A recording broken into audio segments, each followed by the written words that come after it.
looked at, Mr. Speaker, the issue that my honourable colleague raised in particular about the idea of 1 degree, Mr. Speaker, and we recognize that there will be times when we will need to evaluate that, Mr. Speaker, and we've allowed for that change, Mr. Speaker, to take place.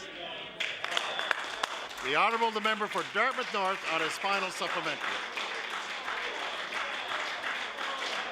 Thank you, Mr. Speaker. I think what we have here is another failed program and a reaction by this government to put a Band-Aid on a situation that they created that never should have took place. Mr. Speaker, if she increases uptake to 500%, only 10 students would benefit from this program. The minister knows that 2/3 of participants in other education programs have either ended or reduced their reliance on social assistance. So my question for the minister: when will she stop tinkering with bad programs and just change the bad policy that her government created? Good job. The Honourable the Minister for Community Services. Thank you very much, Mr. Speaker. Mr. Speaker, the members on this side of the House, Mr. Speaker, recognize that success, Mr. Speaker, is extremely important to all Nova Scotians. It's for that reason, Mr. Speaker, that we have a menu of programs available. One of those programs, Mr. Speaker, is Career Seek. We on this side of the House believe, Mr. Speaker, that those individuals who seek that opportunity, Mr. Speaker, should be able to have that opportunity. That's the reason why we went out. We found out what were the obstacles, what were the challenges with the program that we created and put in place to improve the lives, Mr. Speaker, of many of those clients who came to us seeking that program, Mr. Speaker. Many members on the opposite side of the House asked me repeatedly to put such a program in place. We did, Mr. Speaker. When we realized that the program wasn't working, we made those necessary changes, Mr. Speaker, and we've changed it to ensure that it will work, Mr. Speaker, in the future. The Honourable the Member for Cape Breton Centre. Thank you, Mr. Speaker. Mr. Speaker, my question is for the new Minister of Energy. Mr. Speaker, according to Nova Scotia Power, just 12% of the electricity in this province is from renewable sources.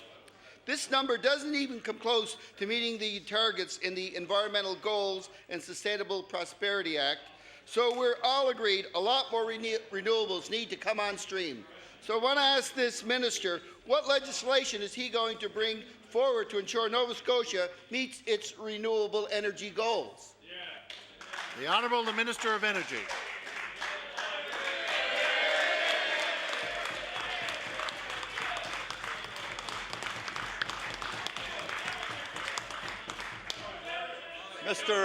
Thank you, Mr. Speaker, and I'm shocked I do not have time to reply to the question.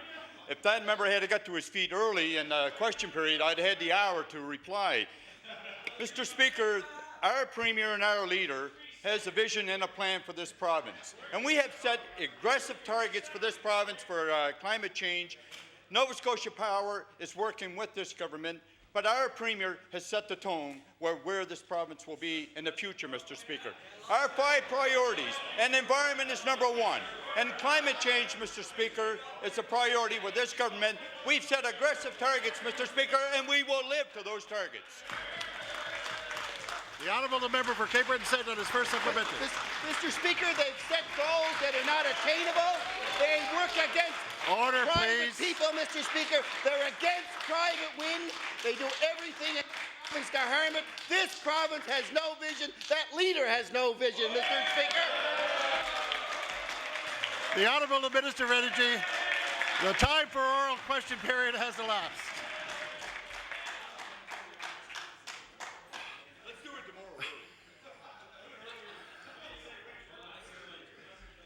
The Honourable the Government House Leader.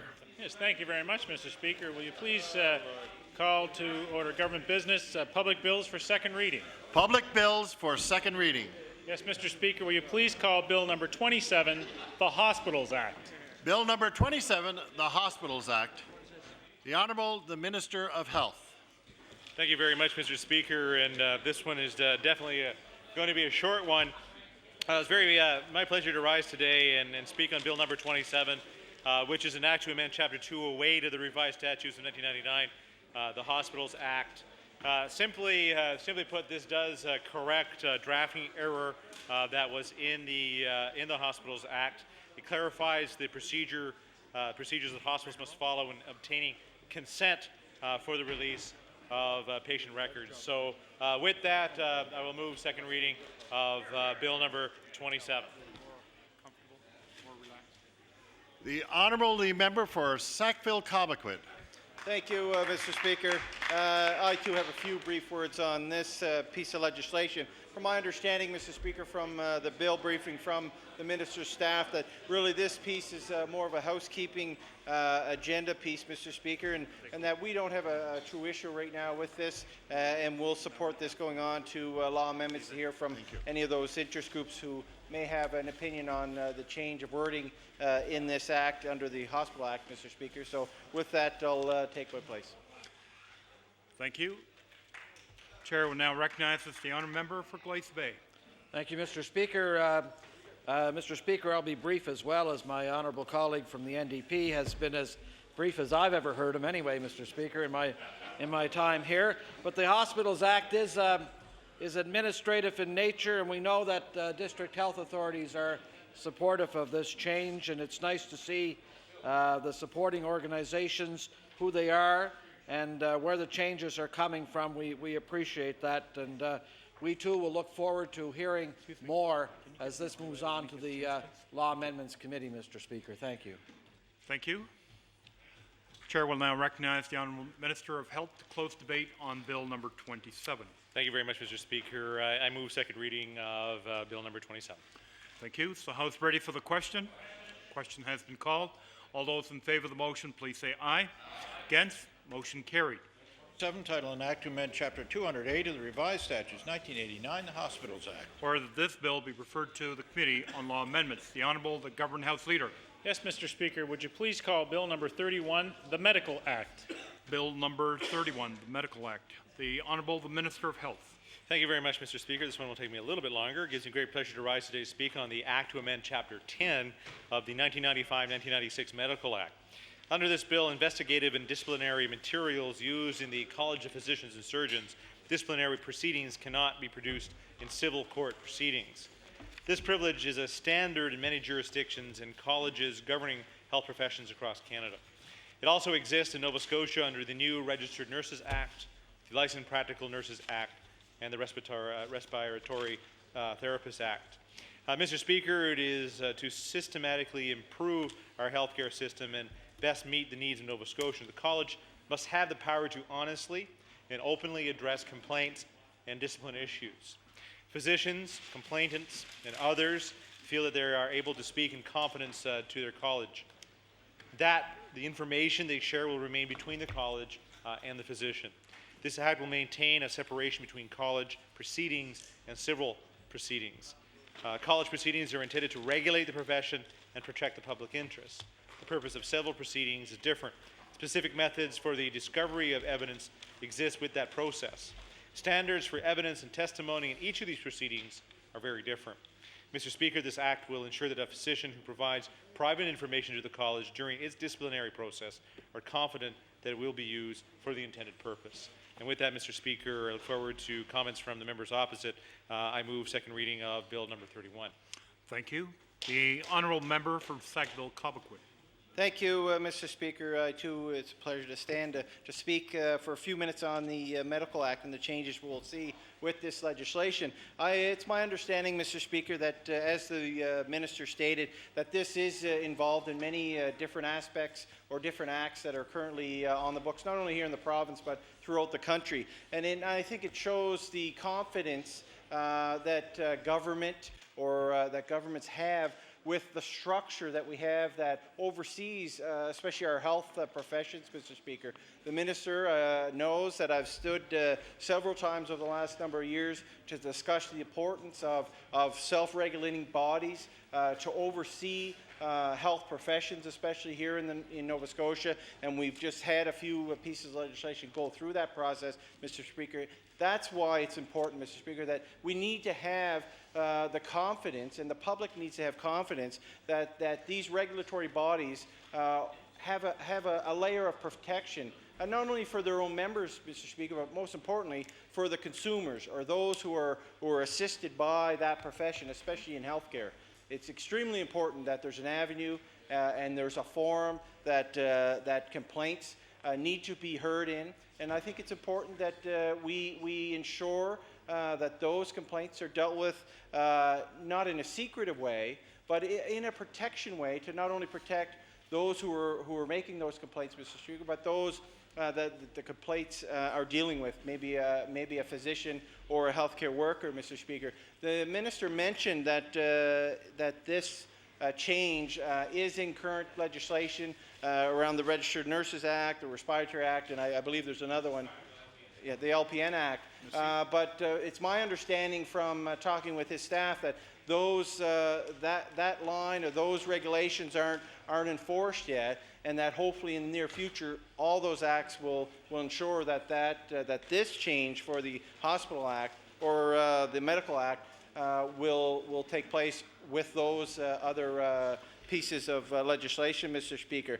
And as I said before, I do have the confidence with the regulatory body, those who sit on the regulatory bodies in this province, Mr. Speaker, that they'll uphold this, the intent of this change, Mr. Speaker, to the best of their abilities. We have, with the makeup of many of our regulatory bodies or colleges throughout the province, lay people who are working in the industry or in that profession, Mr. Speaker, to keep an eye on the rights of not only the provider, but the consumer in cases of complaints, Mr. Speaker. So we will support this going through the process to law amendments, and I look forward to hearing individuals or organizations and their discussions on this change in that process, Mr. Speaker. Thank you. Thank you. The chair now recognizes the honourable member for Glace Bay. Thank you, Mr. Speaker. I again echo the most of the comments, if not all of the comments that have been made by my colleague from the New Democratic Party. This recommendation did come from the College of Physicians and Surgeons, and recommending the changes to the Medical Act, and I think we have to show the respect to those regulatory bodies that are there, and again the people that serve on them. It's an acceptable change. If the disciplinary information is irrelevant, then for instance, a judge can rule whether the evidence is or testimony is irrelevant. We don't need a law for that, but we have to, Mr. Speaker, we have to make sure, and as we always do, we have to make particularly sure here that we're protecting a patient's rights. That's the big question here, and it's another question is whether or not it's important to know if disciplinary hearings, for instance, if a patient is suing his doctor for malpractice or negligence and not going through the college's disciplinary process. Those are just a couple of the questions that we have, but we certainly look forward to hearing more, Mr. Speaker, from the presenters that will be before the Law Amendments Committee. But for now, we will support this going on further to that stage. Thank you. Thank you. I'll recognize the Honourable the Minister of Health to close debate on Bill number 31. Thank you very much, Mr. Speaker, and I thank the members opposite for their comments and their support of this piece of legislation. Mr. Speaker, it does create some more clarity amongst the different groups or the different colleges, and make sure that we have an equal set of competencies going there. Mr. Speaker, make sure that we also have the right tools and similar tools going across the system, and you know, the utmost piece and the most important piece is making sure that we protect the confidentiality and the rights of the patient. Mr. Speaker, I move second reading of Bill number 31. Thank you. The question has been called. Is the House ready for the question? Question. All those in favour of the motion, please say aye. Aye. Against? Motion carried. Bill 31, title and act to amend Chapter 10 of the Acts of 1995-96, the Medical Act. Okay. Order that this bill be referred to the Committee on Law Amendments. The Honourable the Government House Leader. Yes, Mr. Speaker, would you please call Bill number 52, the Credit Union Act. Bill number 52, the Credit Union Act. The Honourable the Minister of Acting Finance. That's it. The Acting Finance Minister. Thank you very much, Mr. Speaker. I move that this bill be now read a second time, and I'm very pleased to present these amendments in Bill 52. The Nova Scotia Credit Union Deposit Insurance Corporation is a great service organization providing comprehensive insurance programs for Nova Scotians. Mr. Speaker, what the amendments to the Credit Union Act will do is remove the restrictions for board members of CUTIC. The amendments are consistent with practices in several other provinces and will allow for more individuals with proper qualifications and experience to serve on the CUTIC board, Mr. Speaker. It's important that we have the best qualified people looking for Nova Scotians, looking after Nova Scotians' hard-earned money, and Mr. Speaker, these amendments will achieve that objective. Thank you. Thank you. The honourable member for Halifax Fairview. Thank you, Mr. Speaker. A few brief remarks on what is really a minor amendment to the Credit Union Act. As is common here in this House, the acting minister on second reading explains what the bill does, but what he doesn't say is why. Why is this change necessary? Because the provision that is being amended is designed to protect the system against conflicts of interest. It is designed to ensure that there's a separation between a time when somebody is an officer or director of a credit union and a time that they sit on the board of the Credit Union Deposit Insurance Corporation. And having a 2-year separation is designed to put some distance between files in which they were actively working when they were at the credit union and their time at the Deposit Insurance Corporation, which in some senses is a supervisory body over the operation of credit unions. And what the government is doing is eliminating that distance and saying that somebody on December 1st could be working for a credit union and on December 2nd could be on the board of the Credit Union Deposit Insurance Corporation supervising files in which they were working the day before. Now, maybe that's a good thing and maybe it's necessary, but the government won't explain or can't explain apparently why. And it seems to me very likely that they have a particular individual in mind. There's somebody that they want to be able to serve on the Deposit Insurance Corporation board, but would not be permitted by this provision. It doesn't sound to me like the kind of provision where somebody would just look at it one day and say, gosh, in case this ever happens sometime in the future, we better take care of this.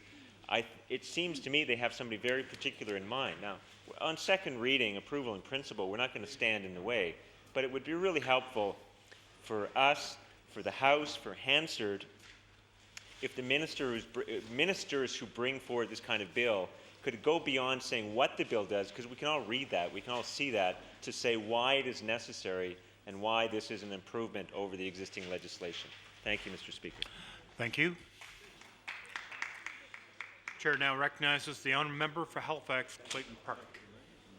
Thank you very much, Mr. Speaker, and I'm pleased to say a few words today about this Bill number 52, which is an amendment to the Credit Union Act.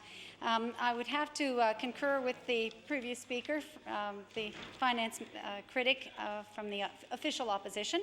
I believe that this looks like a very specific amendment that appears to be clearing the way for someone to serve on the Deposit Insurance Board. And it makes you wonder just why we're making such a small change to the Act at this time. Again, I'd like to know more what the compelling reason is for it.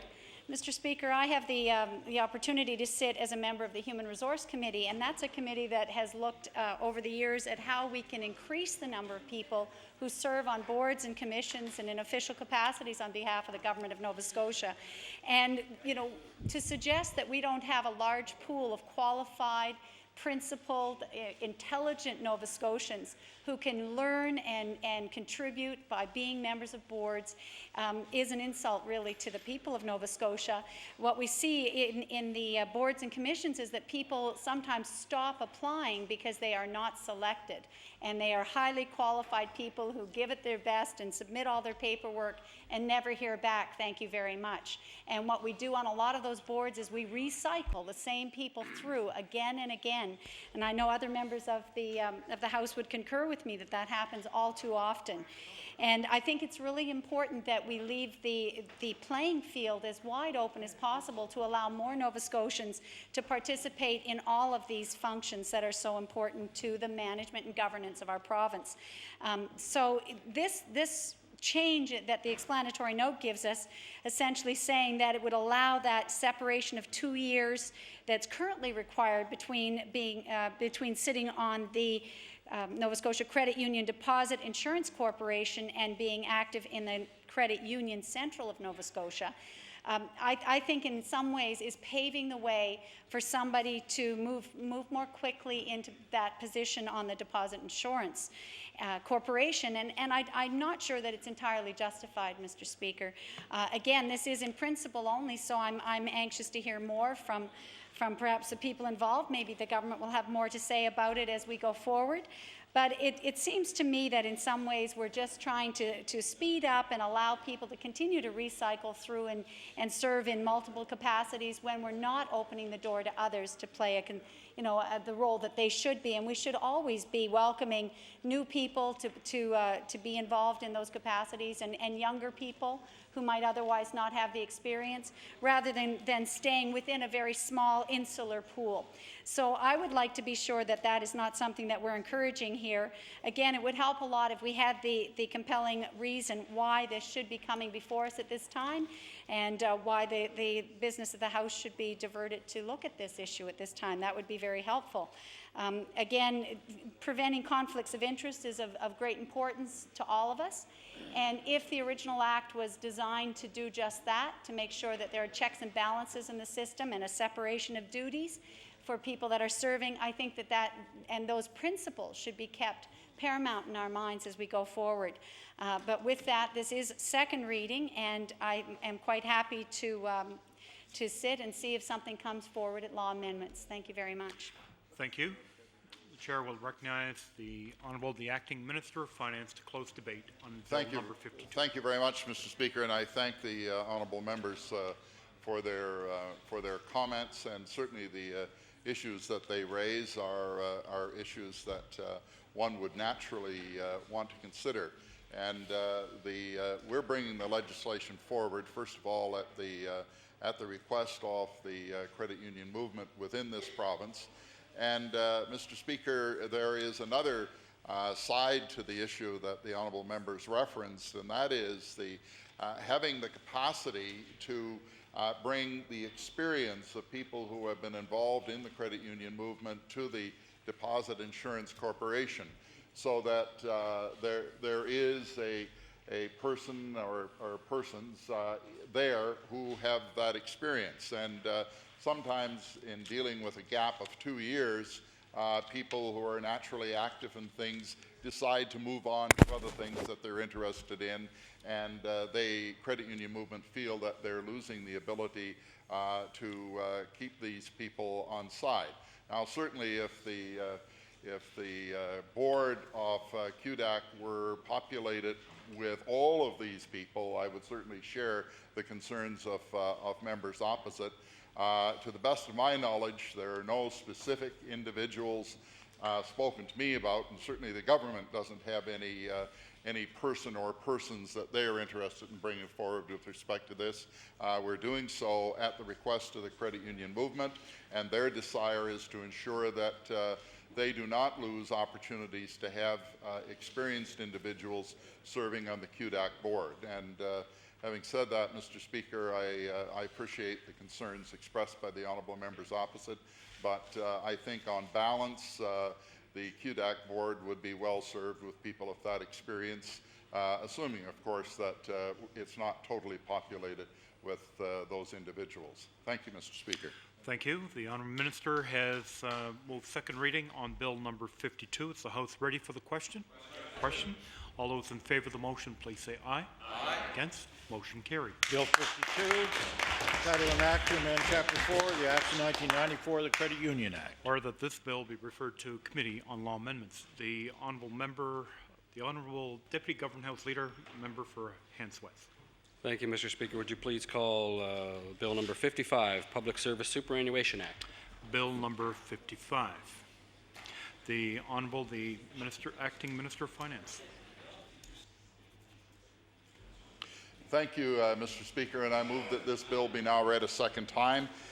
These amendments, Mr. Speaker, are largely administrative, and they really bring the legislation up to date, ensuring fairness for all public servants within the plan, and make our plan more consistent with other related plans.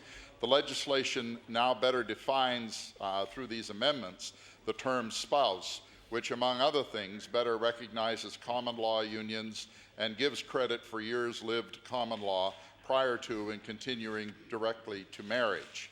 It also allows plan members to designate a beneficiary, Mr. Speaker, which will give peace of mind to members of the plan.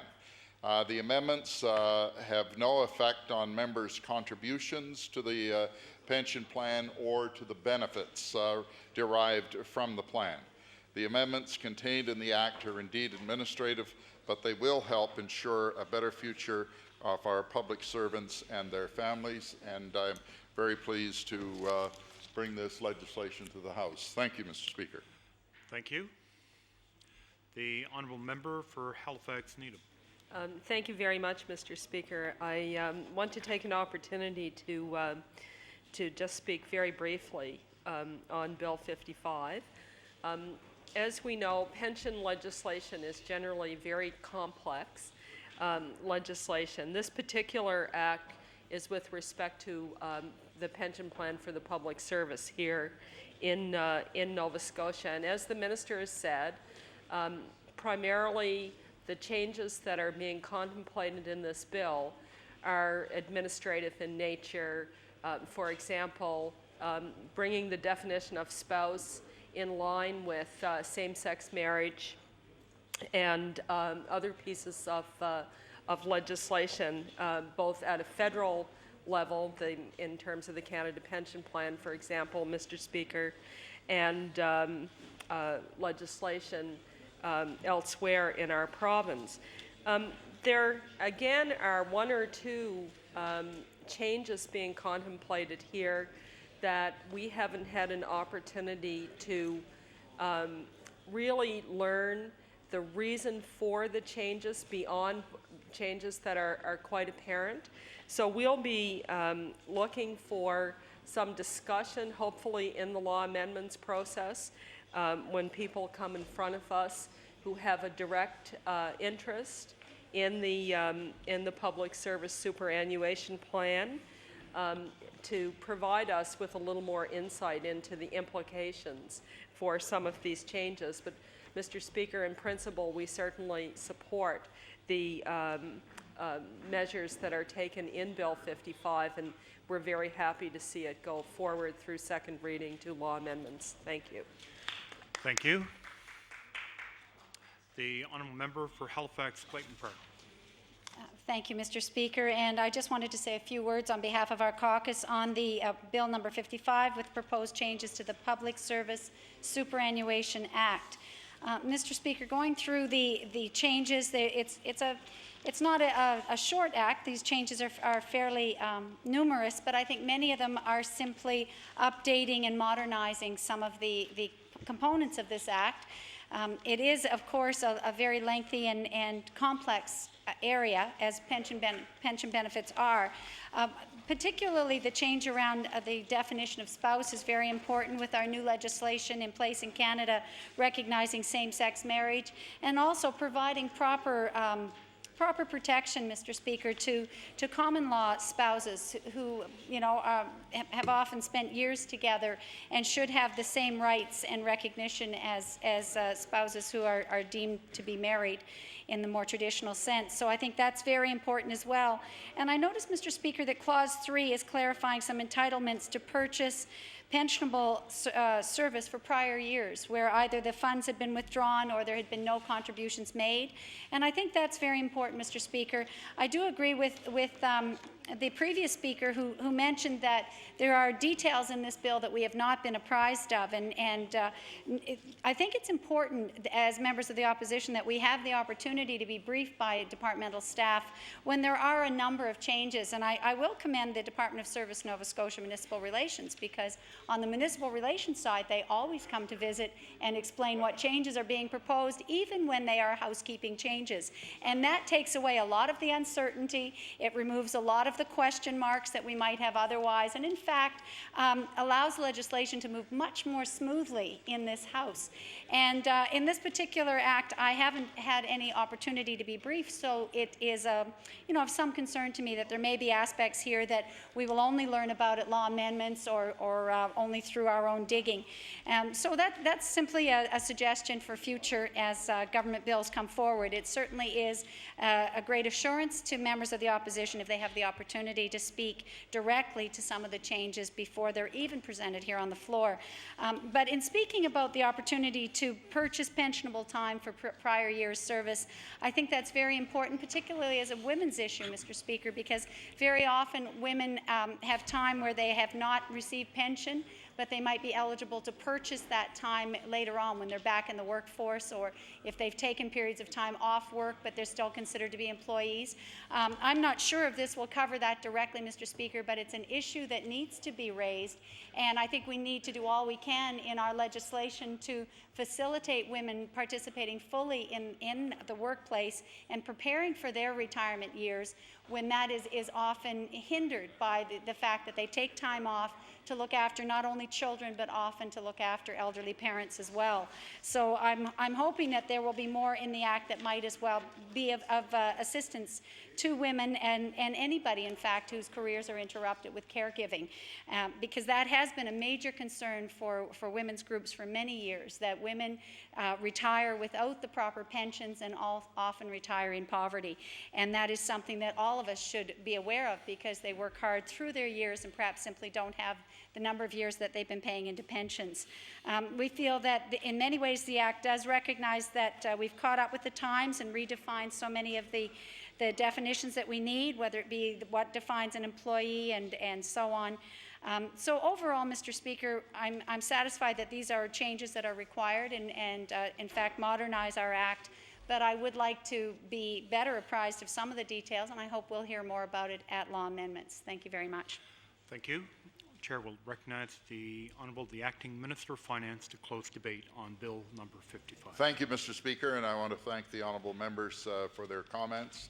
Mr. Speaker, I'm cognizant of their comments with respect to prior knowledge of the bill and its contents, and I'm not hiding behind the fact that I'm in an acting capacity, but I will ensure that members do have an opportunity to be briefed on the legislation even prior to it going to law amendments. So I'll try and make those arrangements for you in the next day or so.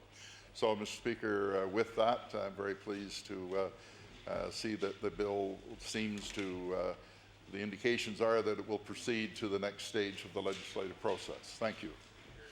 Thank you. The Honourable the Acting Minister of Finance moves second reading on Bill number 55. Is the House ready for the question? The question has been raised. All those in favour of the motion, please say aye. Aye. Against? Motion carried. Bill 55, entitled An Act to Amend Chapter 377 of the Revised Statutes 1989, the Public Service Superannuation Act. Order that this bill be referred to the Committee on Law Amendments. The Honourable the Deputy Government House Leader. Thank you, Mr. Speaker. Would you please call Bill number 39, the Rental Property Conversion Act?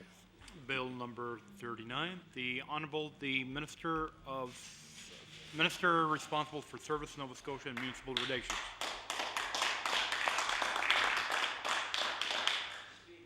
Good afternoon. Mr. Speaker, it's with pleasure that I stand before the members of the House to bring forward the amendments to the Rental Property Conversion Act, Bill number 39. In the early 80s, Mr. Speaker, the concept of condominiums entered the real estate market. And at that time, many landlords were considered converting their rental units into the new format of condos. And indeed, then the Rental Property Conversion Act was created to prevent tenants from being suddenly displaced from their living arrangements with very few options. The amendments, Mr. Speaker, give tenants the right to remain for an extended 12-month period following notification from a landlord of a proposed conversion. Mr. Speaker, there are 3 or 4 conversions per year in Nova Scotia, but sometimes a single conversion can affect 30 or 40 units. And if, as the result of a conversion, there were 30 or 40 families looking for housing in a specific neighborhood at the same time, it would probably create some very practical difficulties. And this act will prevent that from happening. Through consultations with landlords and feedback from the real estate community, several amendments were developed to first clarify what information must be filed by a landlord looking to convert his or her property, and second, specify the notification requirements and clarify that the 12-month extension begins on the proposed date of the conversion. Now, Mr. Speaker, these amendments are not meant to restrict or prohibit the conversion of rental properties. They're meant to provide tenants with enough time to find adequate housing. Mr. Speaker, what this amendment does is it creates certainty. No longer will tenants or landlords be uncertain as to when the 12-month notice period starts and stops. These amendments also apply to mobile home parks. When these landlords seek to close their mobile home park, once again, the tenants are entitled to a 12-month notification of closures. And Mr. Speaker, you will remember perhaps that we did go through that here a couple of years ago in Nova Scotia.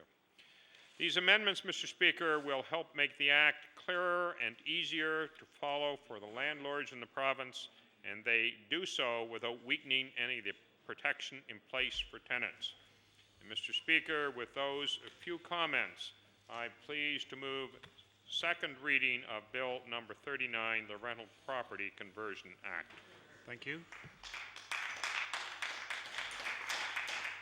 The honourable member for Cabot-Nova.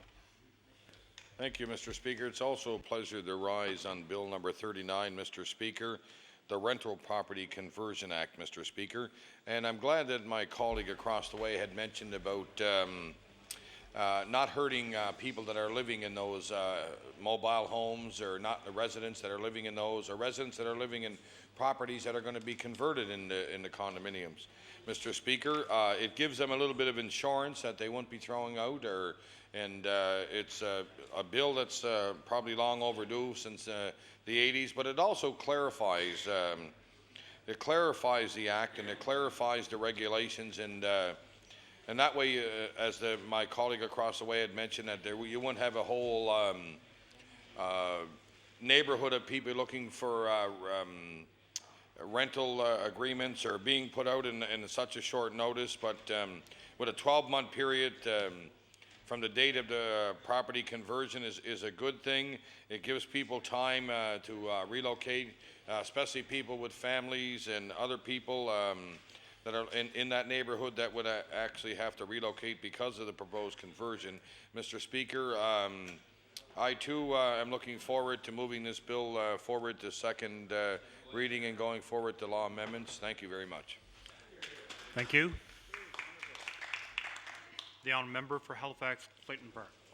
Thank you very much, Mr. Speaker. There seems to be a whole series of bills that relate to my area of critic areas this afternoon. I wanted to speak a little bit on this bill about the conversion, Rental Property Conversion Act, Bill number 39. Mr. Speaker, my riding of Clayton Park has a significant number of condominiums, both townhouses and multi-unit buildings. And at the same time, they've been growing by leaps and bounds, Mr. Speaker. The Condominium Act was actually changed a number of years ago in relation to one condominium in our area that was changed from being a condominium back to being rental units. Created a great deal of I think, precedent-setting information at that time. And, Mr. Speaker, it's an area that requires a lot of control, and I know the Minister is aware of other problems existing in the condominium world today in Nova Scotia, issues that relate to the quality of building, to large bills coming back to new owners of brand new condominium buildings, because we don't have some of the controls and some of the protections in place that would help people as they buy into the condominium concept and buy brand new buildings where within 1 year or at a certain point when 50% or more of the units have been sold, they become managed and governed by a board rather than by the original builder, and then the board becomes responsible for any major difficulties. So it's an area that is actually, I think, unfolding in Nova Scotia, showing us that there are protections needed and that we need to address legislation. The bill before us addresses one small aspect of that, and through a different act, not through the Condominium Act, but through the Rental Property Conversion Act. And I understand that landlords will sometimes see a need or an opportunity to become, to convert their buildings from rental into condominium. And especially, as I say, Mr. Speaker, today where the whole concept of condominium ownership is becoming more prevalent and Nova Scotians are becoming more comfortable with the idea of that form of ownership, that certainly has been happening even with older buildings.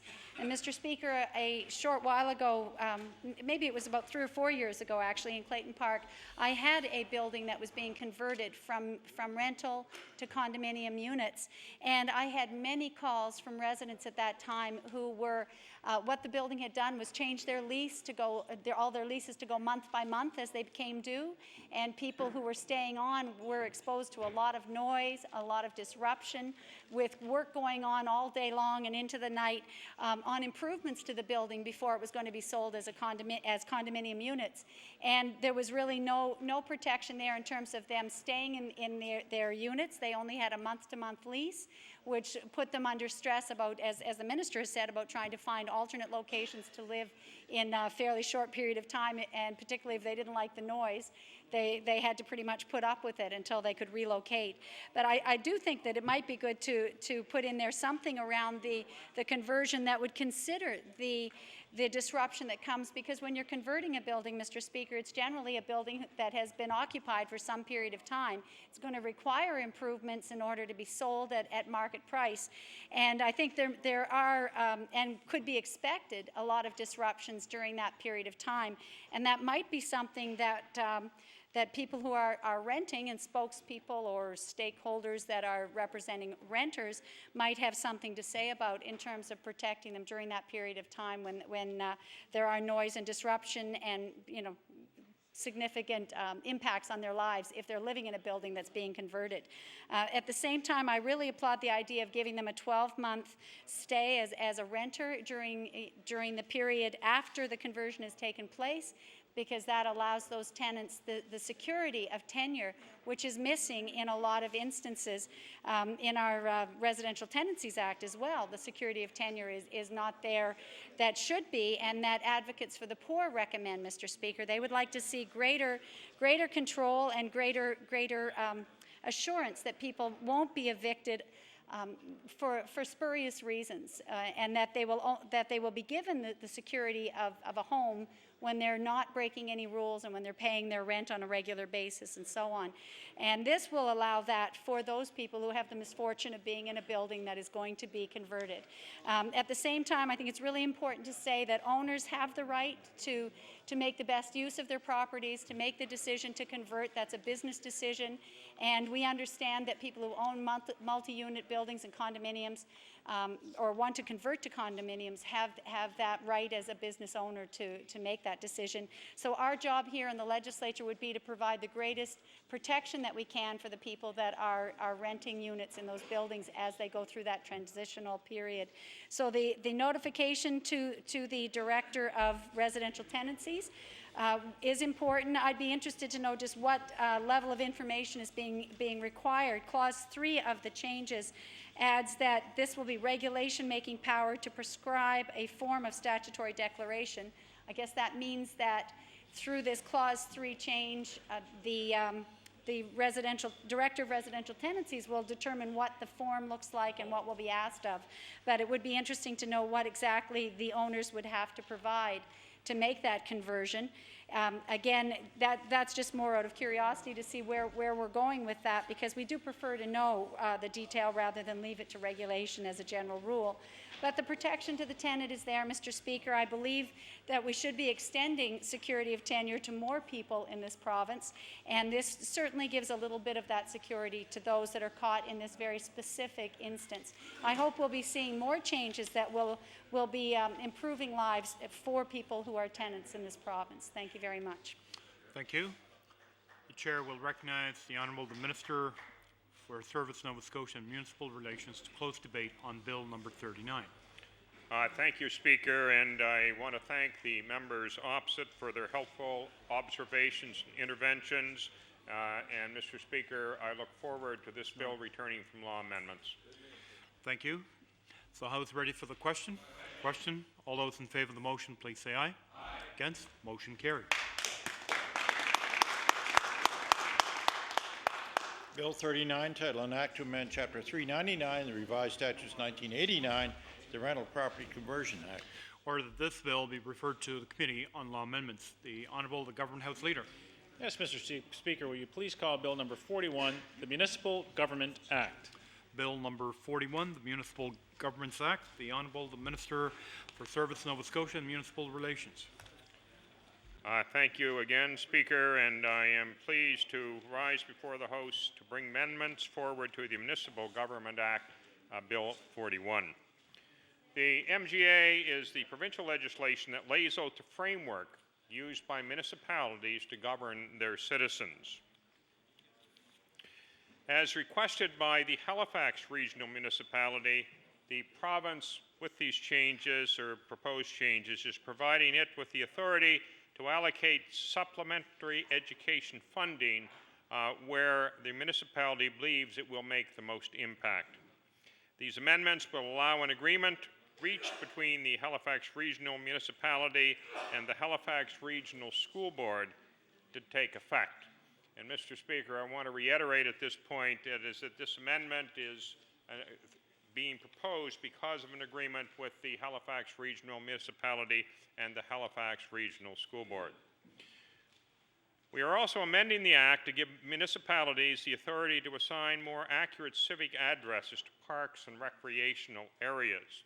And just to clarify that, Mr. Speaker, is that although some municipalities did take it upon themselves to assign civic addresses to vacant lots or parks, there were a number that have not, and the reason that some didn't is, quite frank, it wasn't part of the MGA. So the amendment to this Act does really give them the authority to assign accurate civic addresses to park and recreational areas or perhaps just other property. Mr. Speaker, the present legislation states that civic addresses can be assigned only to structures, and therefore these amendments allow municipalities to assign the addresses to other venues where they are needed that don't have structures on them. And what this will do, obviously, it's in the interest of public safety, among other things, to ensure that first responders have the information they need if they are dispatched to a property where their services are needed and which there is no structure. Mr. Speaker, these amendments are the direct result of consultations with municipalities, stakeholder groups, and other provincial departments. The amendments being proposed to the Municipal Government Act are a clear example of the positive steps we can take to strengthen local government and build a stronger Nova Scotia for now and for the future. Thank you, Mr. Speaker. With those comments, I now move second reading of Bill number 41, the Municipal Government Act. Thank you.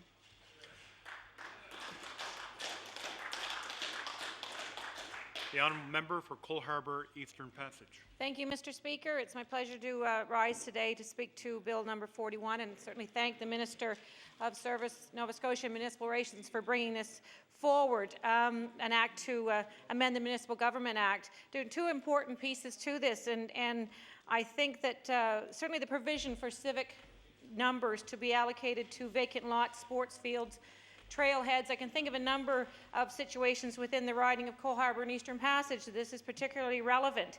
At first blush, some might think this is a rather trivial situation, but it really isn't. It is certainly in the interest of public safety. For instance, in Eastern Passage, there is it's called the Eastern Passage Commons. It houses 3 baseball fields, 3 soccer fields, a large field area for a community fair that's hosted every year, pathways, playgrounds, all in and around the same area. And it can get quite confusing. At a particular evening last year, with a health fair being hosted at one of the community schools, a significant fire happened in this area, and having the civic addresses attached to these lands certainly would make it much easier for our EMO, our first responders, to appropriately respond.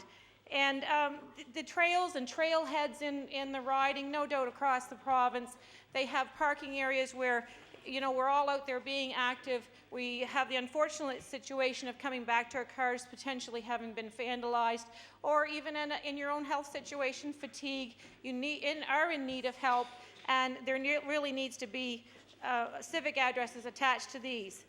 Equally important in this bill, Mr. Speaker, is the collection of supplementary funding.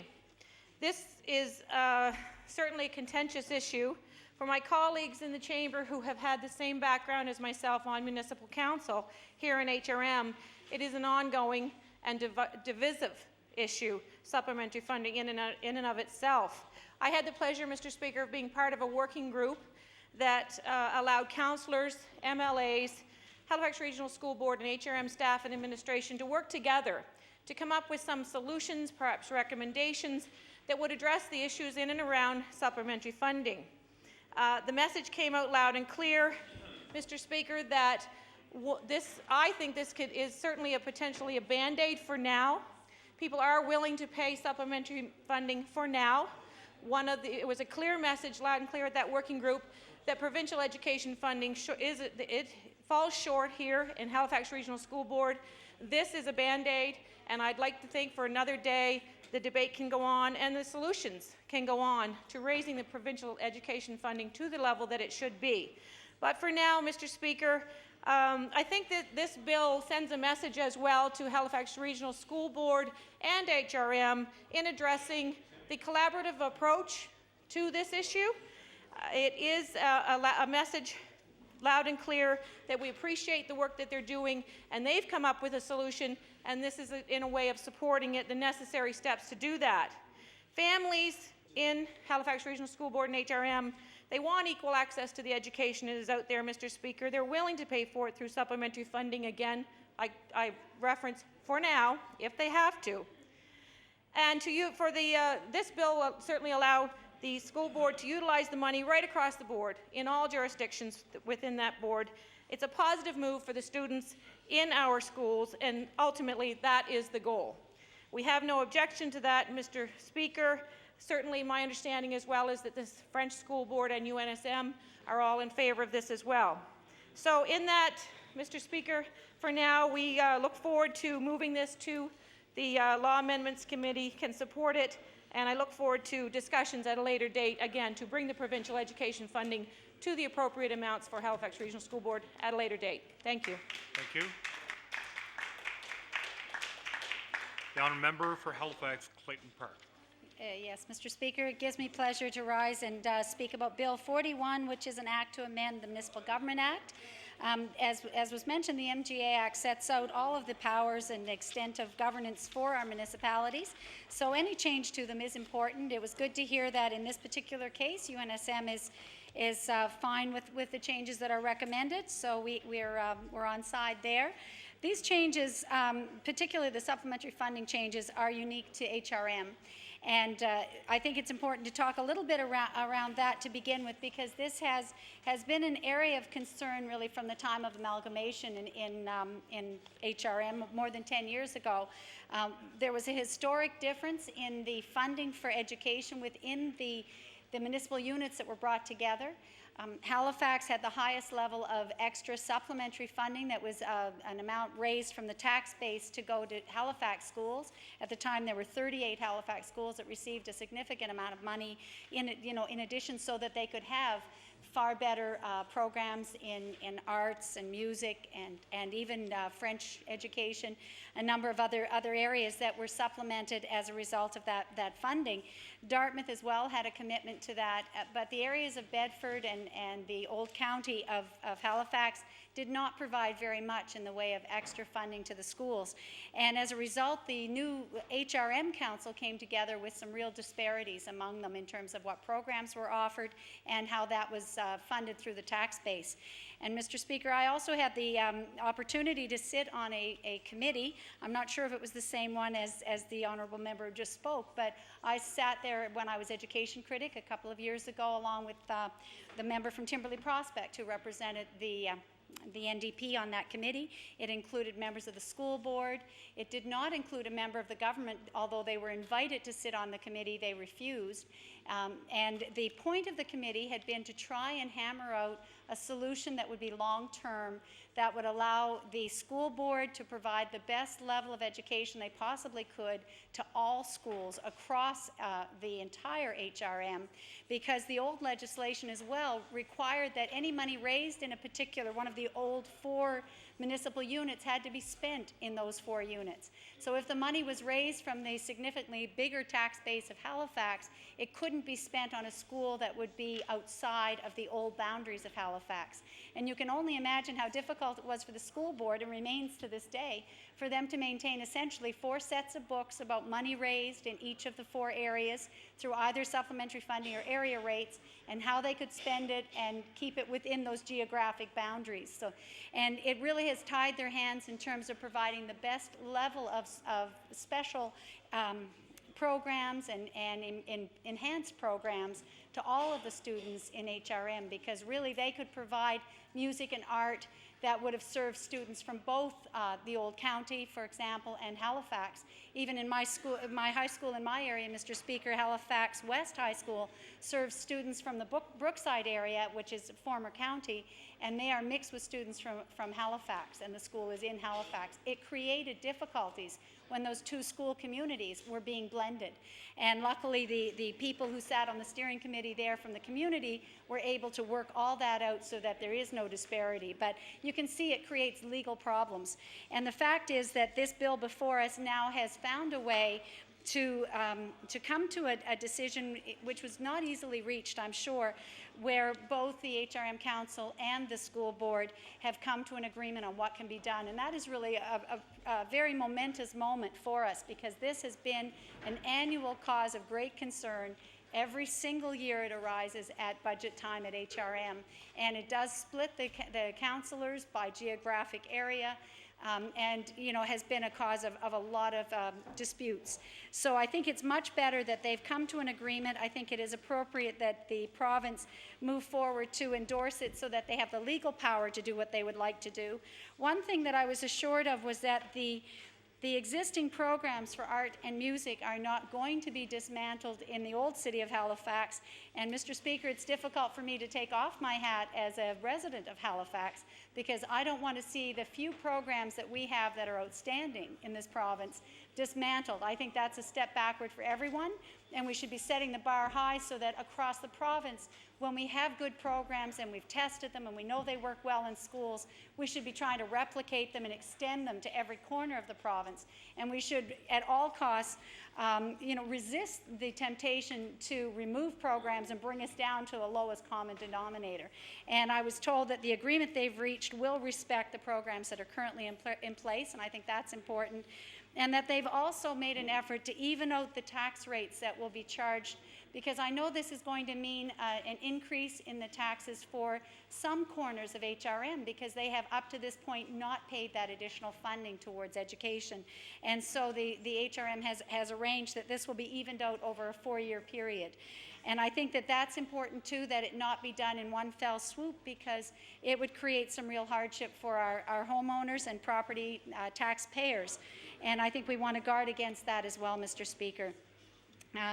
As I say, I think it's an important thing that we've finally come to a point where we can support HRM and HRSB in a decision they've made. And now the school board will be allowed to spend the dollars where they see the best benefit and the greatest need can be addressed. And that is very important. If we expect the school board to operate efficiently and effectively, they have to have that kind of control. And it was really a regressive and almost nonsensical system before, where you had to ensure that programs were kept within what is now an obsolete geographic distinction. So I'm glad that we've taken that out and are allowed to move forward and support this bill as it goes forward. In the case of the civic addressing, I think that again is a very smart thing to be doing. If our primary concern in even introducing a lot more standardization in civic addressing, and here in HRM we've been doing a lot of street name changes as well to ensure that our emergency responders know where it is they're headed.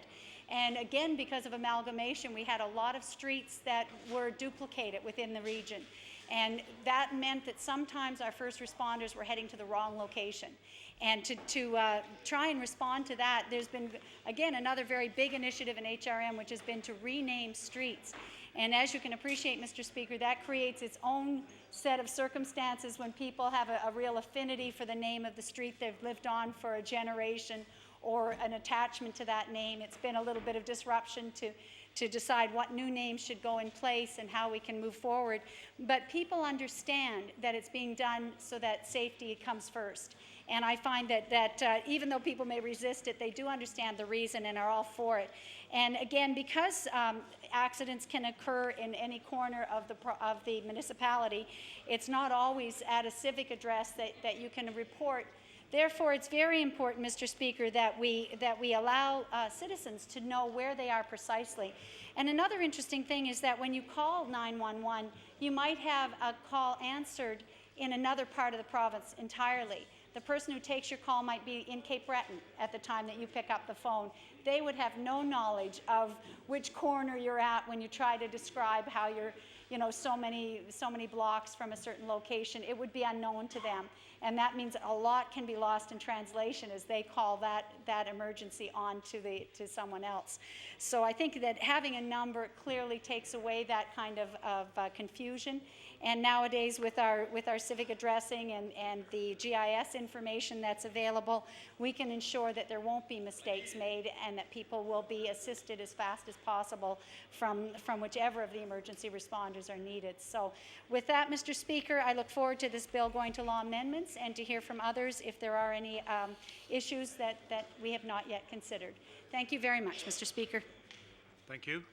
The honourable member for Preston. Thank you, Mr. Speaker. I want to raise and have some discussion on this bill in second reading. I've got some serious problems with the area rates that have been levied on parts of the county without public consultation, both through the supplementary funding and for other issues within the Halifax Regional Municipality. Well, the supplementary funding, I was on council, and I can remember all the councillors at the time, first when I joined council, praising the school board for all the money they spent so wisely, and I wasn't so optimistic. So I asked them to come in, asked council to get permission to bring the school board in and get a detailed accounting of where they spent the money. Well, lo and behold, they didn't spend the money, number one, where they were supposed to, didn't spend it what they were supposed to spend it on, and it really didn't go towards a program, as my honourable colleague just mentioned, for some music and other programs that were really important. So after the council discovered that, after several years of applauding the school board for doing such a wonderful job, find out really they didn't do a very good job at all. And after that, some accountability was brought in place, which was very positive. The concern I have with this is that it's been said by the member from the opposition party that there's a real discussion about this in the communities. This bill and what the regional municipality has done, even though if it's levied in over 4 years, is still going to be a huge tax increase for the rural part of HRM and Bedford. This is a huge tax increase. This is not a minor tax increase. This is a huge tax increase. And this was done by a committee, which is fair enough, and they have the right and ability to do that, where it's already existing on the books, but without public consultation, without going to the public and saying, what does that mean to you? What does that mean to you, the taxpayer, that are going to have to pay this bill? With already taxes some of the highest in the province in the Halifax Regional Municipality. And in the rural areas, there's continuing discussion about the lack of services for the level of taxes you pay. And it was always, my former colleagues on council used to say, well, it's all the assessment, that we pay a higher assessment in Halifax and Clayton Park than you do on the Eastern Shore. Well, I've got the assessment numbers for the last few years, and I don't have them with me today, but I will table them in the future. That shows indeed that the assessments are just as high in District 3 as they are in most parts of the municipality, if not higher. So indeed, that argument doesn't hold water. And unfortunately, I didn't have those documents at the time. So if you look at that, and you look at the huge assessment increases, we've seen assessment increases in the rural areas of 200, 300, 400%. Now, somebody's retired, even if they've got a good income, and you get a huge increase in your assessment like that, that means a huge increase in your property taxes. And to give you an idea how big that is, the Halifax Regional Council, when I was on council, had a total budget of about $450 million. 2 years ago, the senior management at HRM came into our caucus and gave us a briefing, and they were getting very close to $700 million. $700 million. No tax increases, but huge assessment increases. So who's paying for that? The people who have had their homes for a long time, some new homes, but not that many new homes, and some new businesses, but not many new businesses, in comparison to how the tax has gone up. This is a huge tax increase. Then you add the supplementary funding on to the program, and you get another huge tax increase. You're getting to the point that although HRM has all the services that anyone would want to live here, they've got hospitals and a good school system, and it's really important to have the best possible education as we have for our children. But it's getting to the point people can't afford to keep their houses anymore because of the taxes. You couple the tax cost with increase in fuel, insurance, and maintenance on the buildings, and it gets very, very difficult. So that's a problem I have with this whole issue. And the thing I have the biggest problem with is public consultation. Now, this is a huge increase, and you set a committee up in the municipality to look at this, and that's fair enough, but at least they should have gone out for public consultation. They didn't do that. I can tell you, if they would have come to my area, they would have been met with some very, very angry people in that regard, and not people that don't want to see children have the best possible education. That is not the thing. Indeed, we want to see our children have absolutely the best education, but the responsibility lays with the government. The government should provide proper funding so all these things can be put in place. Well, the only part of the province that has supplementary funding that I'm aware of, so that the school programs can be done the way they should be done. And even then, I don't think they have enough funding.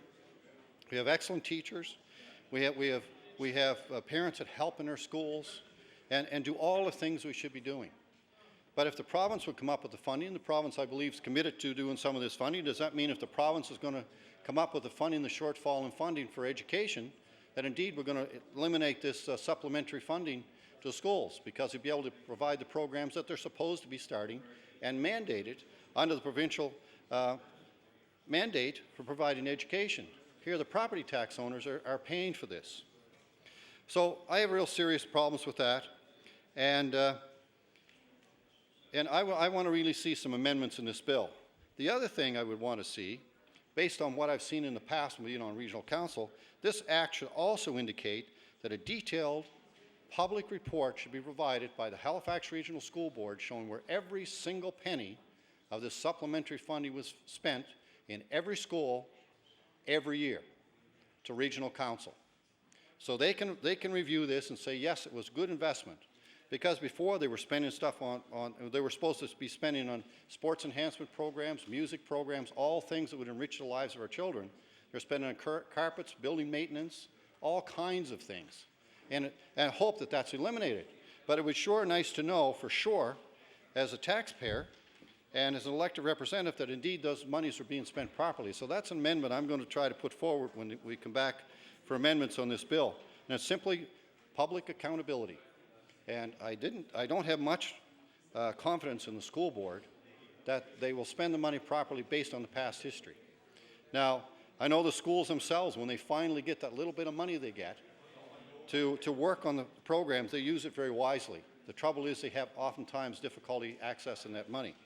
So I think that would put a lot of accountability into the system and provide the regional council and taxpayers comfort to know that the money is being spent where it's supposed to be spent. And I think that's important. And this bill doesn't talk anything about accountability. The other thing I would like to see in this bill is if they're going to increase the area rate on anything in the regional municipality, it should have to go to public consultation, not just be decided by the councillors and the council of the day. Now, I'm going to give you a horrible example of how this has gone wrong.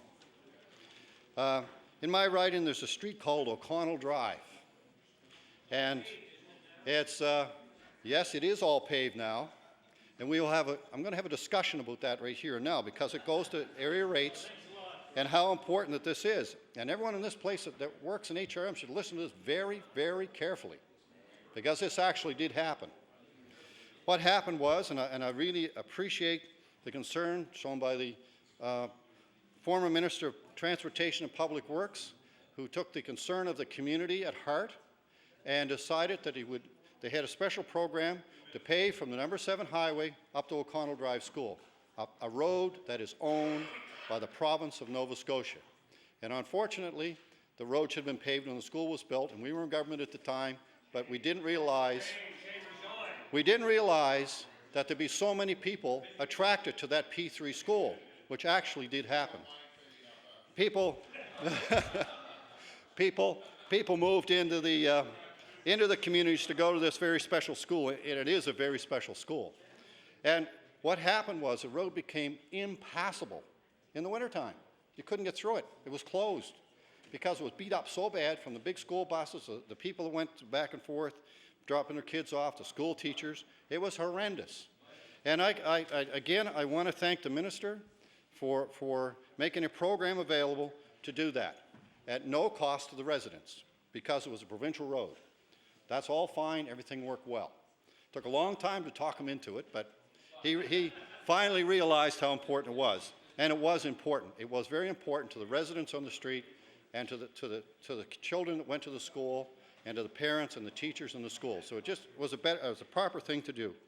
And but then comes along the local councillor, and he decides, maybe you can mention his name afterwards, but the local councillor, Mr. Hensby, decided that he is going to get the rest of the road paved. And guess what? Under the rules in HRM, they're very clear. You have to petition the road to get it paved, the rest of the road. Well, lo and behold, he goes to council, and somehow or other, he convinces the rest of council to support his overriding the ability to go forward and get the people to approve this thing, just to do it anyway, on a 50-50 cost-sharing plan with the province that the province has put forward. Now, there's 2 or 3 problems with that. Number one, I believe it's against your rights as a taxpayer that a councillor can overrule what the community wants. I think that's the most outrageous thing that can possibly be done in this country. We're a democracy, and we should be treated like a democracy. The other issue is there's 60 or 70 roads in the Halifax Regional Municipality on a wait list to get the roads paved that have properly been petitioned and properly approved by the residents and desperately want their roads paved. And guess what? The longer they wait, the higher this cost goes for the road paving. So you get a frontage charge. The province pays half the cost of the paving under the program. You get a frontage charge for so many dollars per foot for the paving, and then the province picks up half the cost. You pick the other half up, and it goes on a local improvement charge, which you can pay immediately, or you can pay over a 10-year period with interest on it from the municipality. And it's a pretty good system. But the system is there, and there was a priority list. Well, this O'Connell Drive, the upper part of O'Connell Drive, was not on the priority list. It was never petitioned, and nor did the residents want it paved. They didn't want it paved because the road was in perfect condition, a gravel road past the school. Once the school was fixed, again, that I want to thank the the minister again for getting that first part paved, and as the residents are very, very happy with. Now, the situation gets worse. It gets absolutely worse, and this is really happening today. It's unbelievable. It's unbelievable. So, at the great wisdom of the local councillor, he comes along and he decides, well, I'm going to put a local improvement charge on the whole road. On the whole road. Not just on the part that the municipality owned, but the part that the province paid for 100%. And I think the logic behind that, if there's any logic behind it, which I can't see, is the fact that he was trying to bail himself out because when he was former MLA, he couldn't get the job done. I think that's what was happening. And, you know, it's too bad. It's too bad he couldn't get it done. But anyway, he didn't.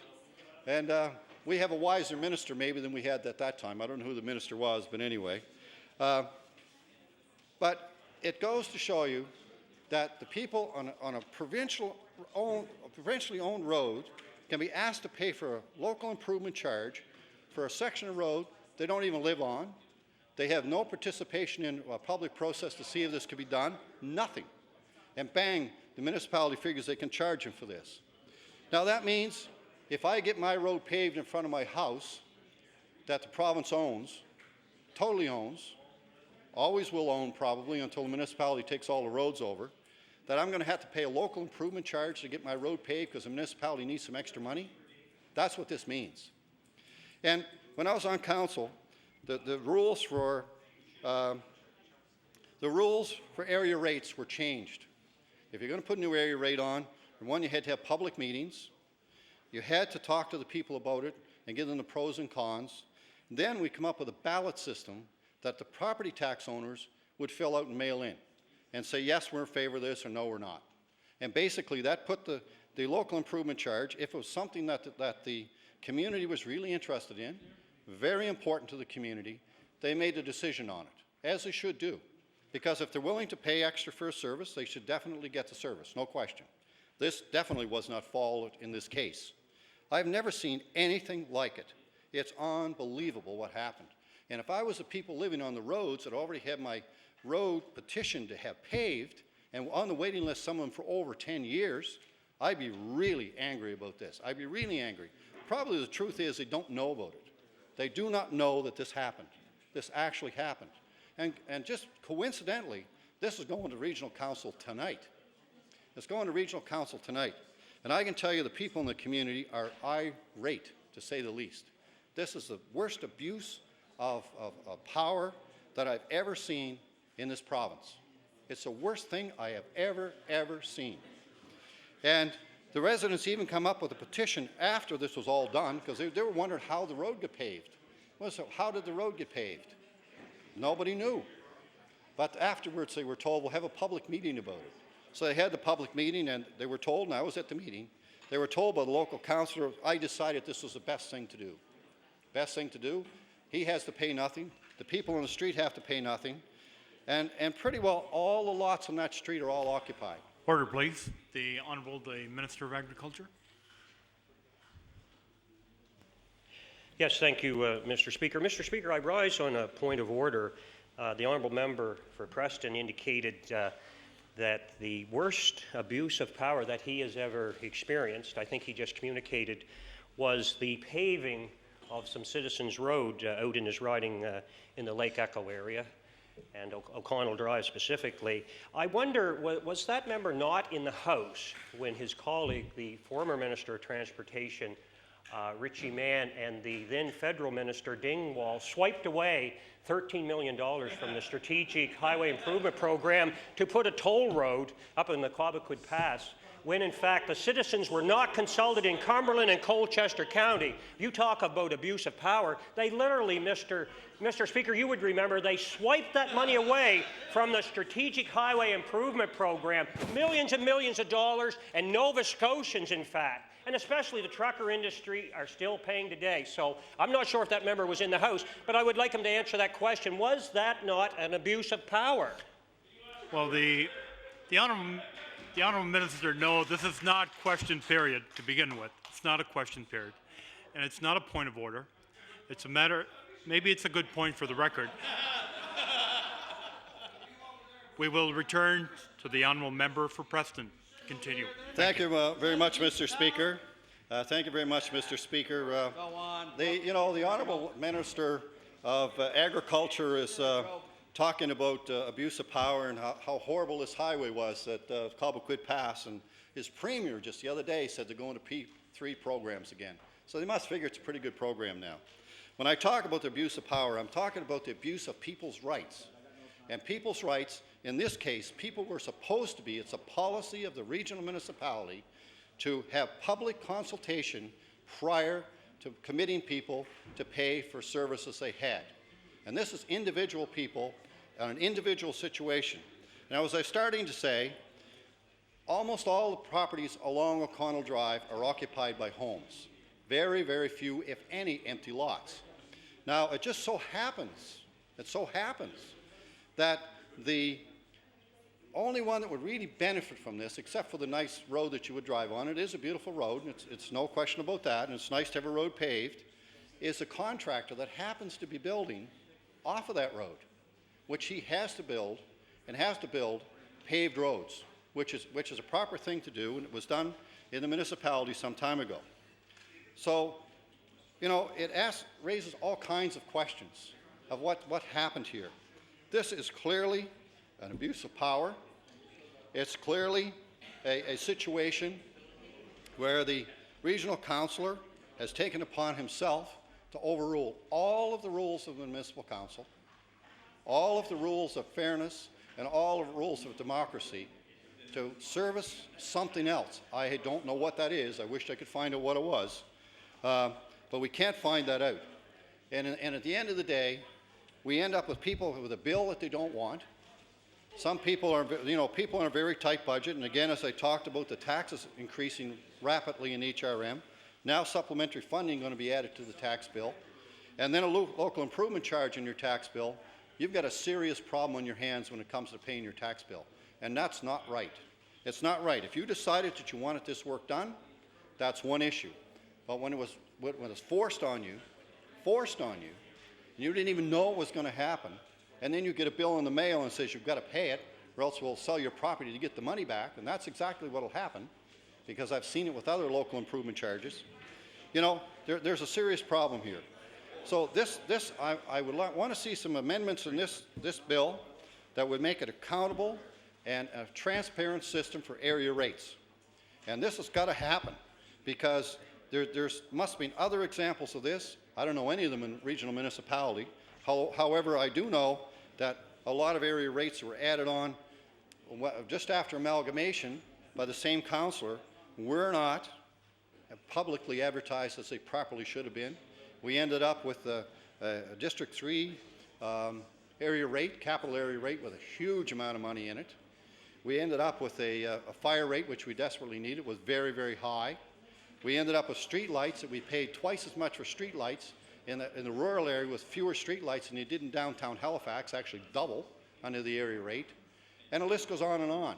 Basically, the tax rate in District 3 was almost as high, if not higher, than downtown Halifax with none of the services. And that's what we were faced with. So I think that it's time we put a stop to this ability for council to go and arbitrarily apply charges to individuals' properties. If they go through the proper process, if people are willing to pay for the service, that is fine. There is no objection to that whatsoever. And oftentimes people will come, or organizations will come and say, I want to do this, and we need to do this for the betterment of our community. And that is perfect, and that's the way it's supposed to work. And if everybody agrees, or the majority of people agree to it, it'll make the community better, a better place to live, and people are willing to pay the price for that, and everybody wins. That is not the case here. It is not the case with supplementary funding. It was not brought back to the community, and it was definitely not brought to the community to discuss it first. Now, the community might have said, yes, we want supplementary funding in the rural areas, and we want it to the maximum amount because our children deserve it, which I believe they do, but it's a decision the community should have made. The community itself should have made, because this is a huge tax increase. Would have been a cent on the $100 of assessment or something. Wouldn't have really mattered, but this is a big tax increase. So these are the things that I really want to see changed in this. And I could go on about this for a long time, but I think I've made my points on it. I trust the minister understands where I'm coming from on this, and that he'll be interested in some amendments on this that will make this process. I don't want to restrict the council in any way of their ability to do things, but what I want to do is accountability for the school board on the supplementary funding, so they've got to report to council every year. And I want to see accountability from councillors and the regional council. If there's going to be an area rate levied, they have to go to the community and go through a process. And I want to see it in the Act that they have to do it that way. Then if the community decides they want to do it, willing to pay the cost, that's fine. But without that agreement of the community and input from the community, this should not happen. And this tragedy won't happen to anyone else. And I've never heard of it before. And there's going to be, I don't know how this is all going to be handled in the end.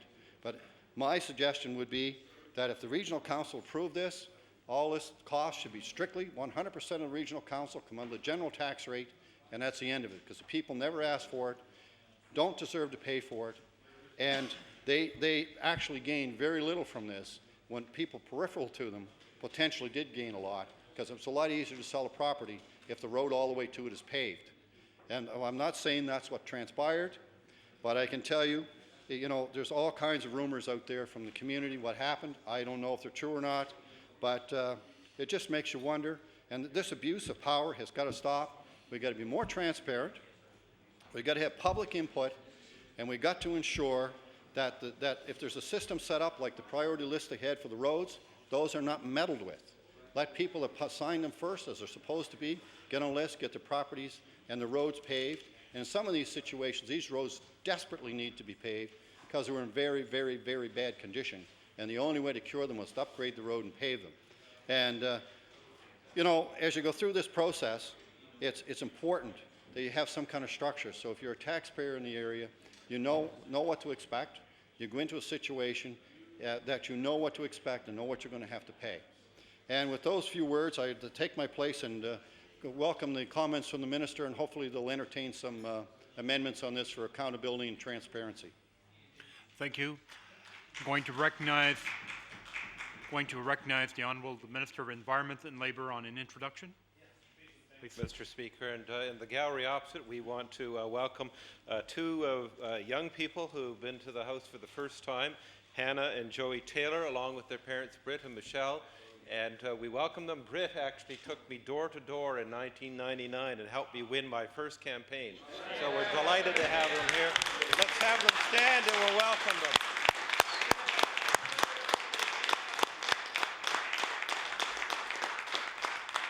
Thank you. Thank you. The Honourable Minister for Service, Nova Scotia and Municipal Relations to close debate on Bill number 41. Thank you, Speaker, and I want to thank the members on the opposite side of the House for their helpful interventions. I do see that the member from Preston has not changed much over the last 3 or 4 years in his position on taxation and supplemental funding, and he articulated it very well. I'm not sure whether he and the critic are on the same page, but anyway, Mr. Speaker, I will be happy to see this bill moved to more amendments. Thank you. Thank you. Is the House ready for the question? Question. All those in favour of the motion, please say aye. Aye. Against? Motion carried. 41, title and act to amend Chapter 18 of the Acts of 1998, the Municipal Government Act. Order that this bill be referred to Committee on Law Amendments. The Honourable Government House Leader. Yes, thank you, Mr. Speaker. Would you please call Bill number 43, the Municipal Elections Act? Bill number 43, the Municipal Elections Act. The Honourable Minister of Service, Nova Scotia and Municipal Relations. Thank you again, Mr. Speaker. I'm pleased to rise before the House to bring forward amendments to the Municipal Elections Act, Bill number 43. Mr. Speaker, after each round of regular municipal and school boards elections, there are recommendations made to government following consultations with municipal election returning officers. Municipal returning officers, whose job it is to coordinate the elections and collection of votes, can obviously provide valuable feedback.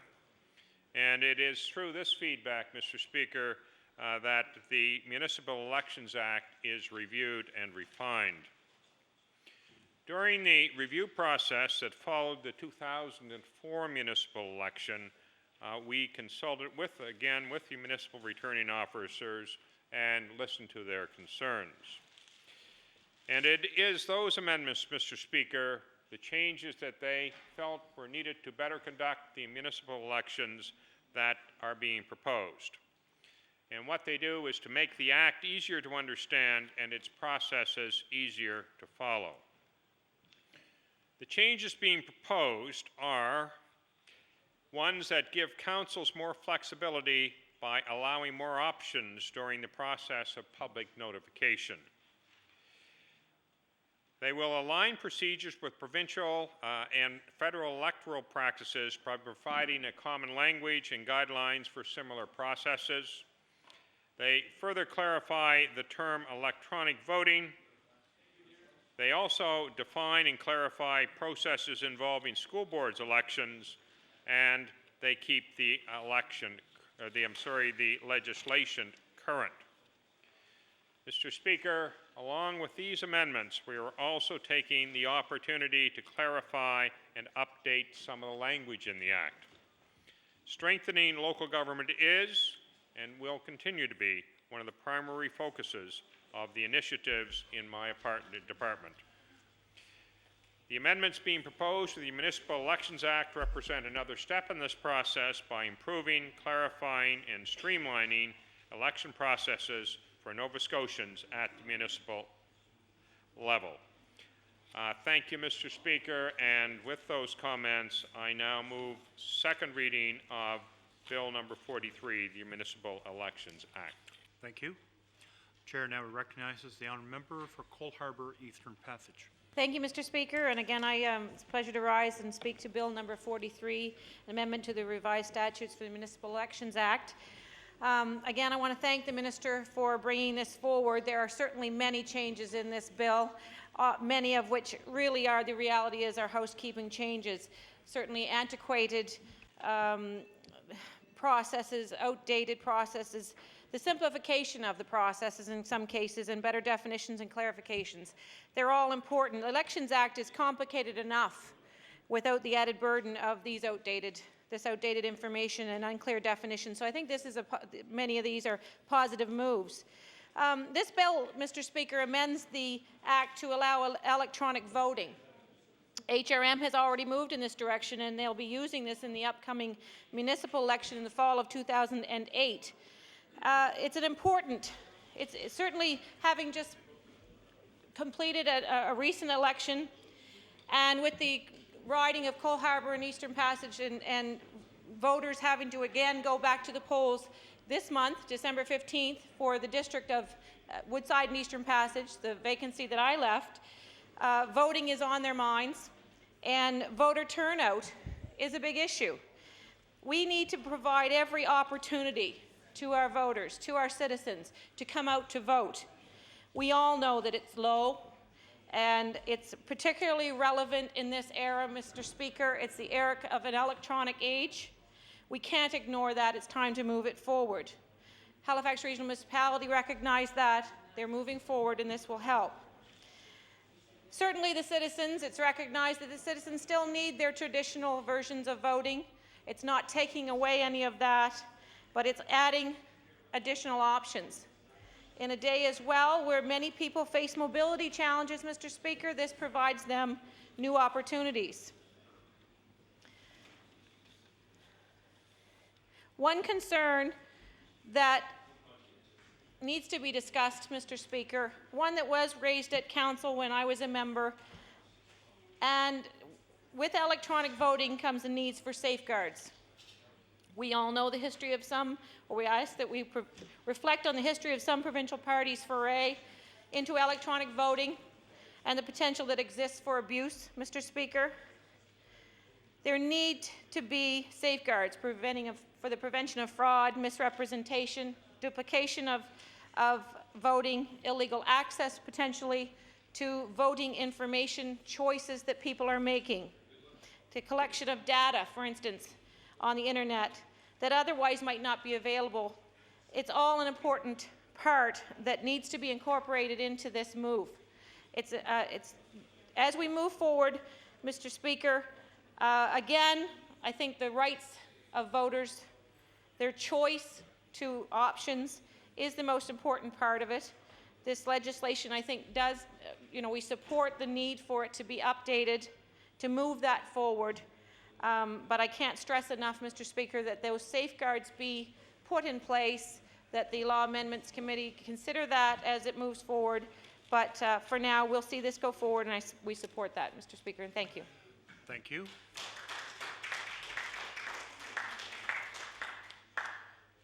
The honourable member for Halifax Clayton Park.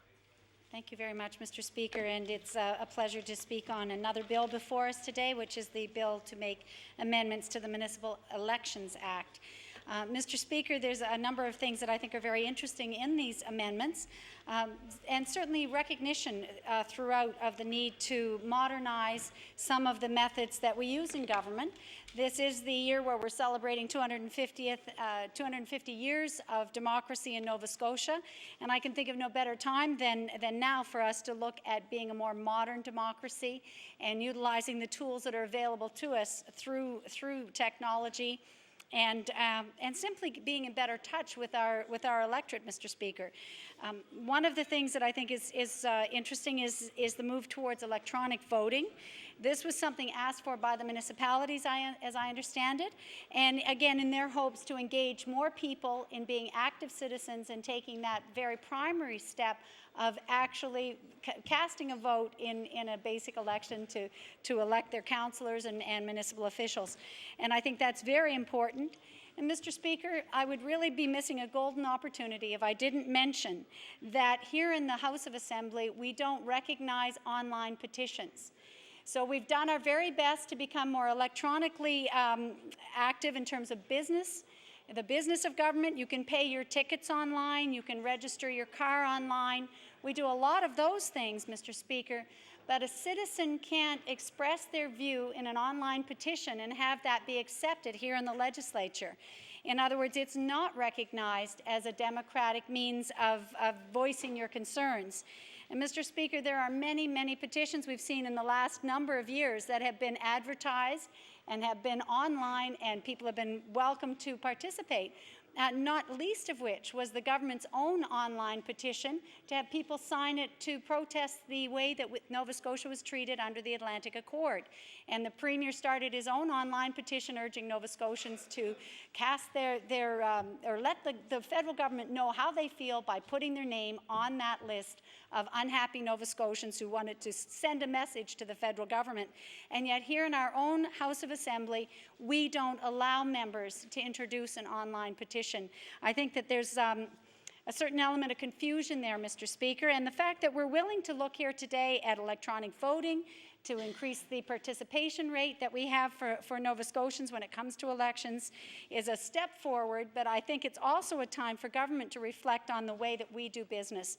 And I know that the Conservative government would be the one with the authority at this point in time to make those changes. So I hope that they will be considered as well as we go forward with this. In my own riding of Halifax Clayton Park, Mr. Speaker, in the last federal or provincial election, we had the lowest turnout of any riding in the province at 48% of the people voting.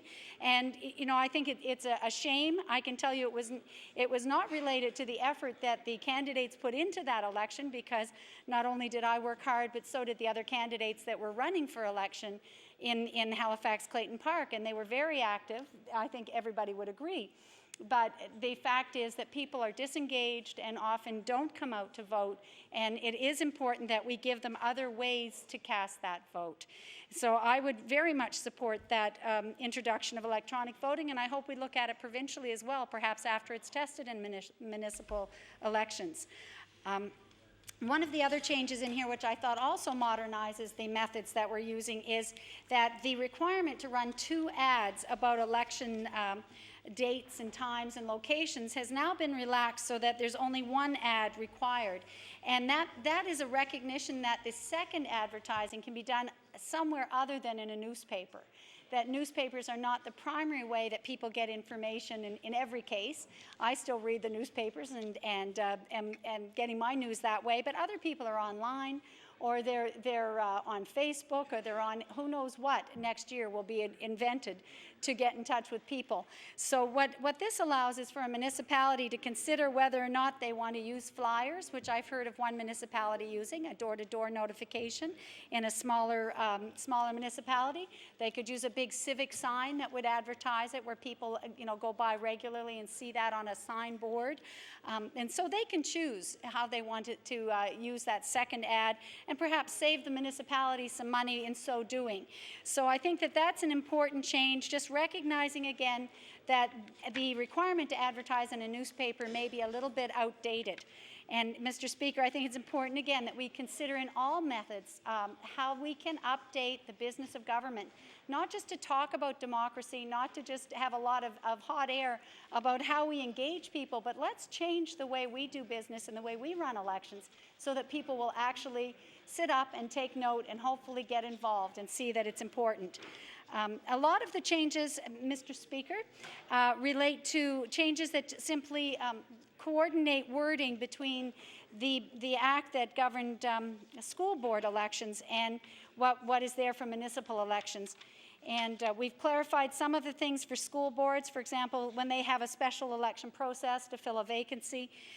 My understanding was that very often there is a need for clarification from the staff, because whether it be a school board or a municipality, if there's a little bit of uncertainty around wording, they like to have it clarified, and they like to continually double check with staff at Service Nova Scotia Municipal Relations. That is not going to be necessary if the Act is clearly spelling out what's required.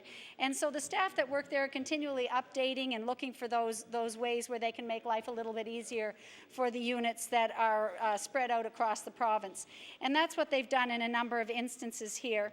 And again, I was pleased to see that the clerk for the municipal elections, the returning officers, were engaged in this process, because they know very well the kind of small changes that were needed to clarify things and make sure that everything was being addressed that should be addressed in these acts. There are always things that could be just tightened up a little bit, and this is a very thorough going over of the Act, which I think is very important. It provides some more flexibility around enumeration, Mr. Speaker, and that's an area that's of great concern in a riding like mine in Clayton Park, and I know that for the municipality as well. When they hold municipal elections, it's hard to keep pace with the speed of development and the new units that have come on board. The same will be true, I'm sure, in Bedford, where there's been a huge influx or a huge growth in new buildings and many new people moving in. And between elections, we have hundreds of people, literally, that are not on the voters' list. And if you don't do a door-to-door enumeration, you don't capture those people. And again, that's disenfranchising them. They're not on the list. They're not notified. They might arrive to vote and not be recognized. So we need to do the enumeration, and this actually allowed greater flexibility around the timing of doing that, so that it could be done with a little bit more flexibility on the start dates. And I think that that's an important thing to do, to recognize that large or small municipalities have different needs.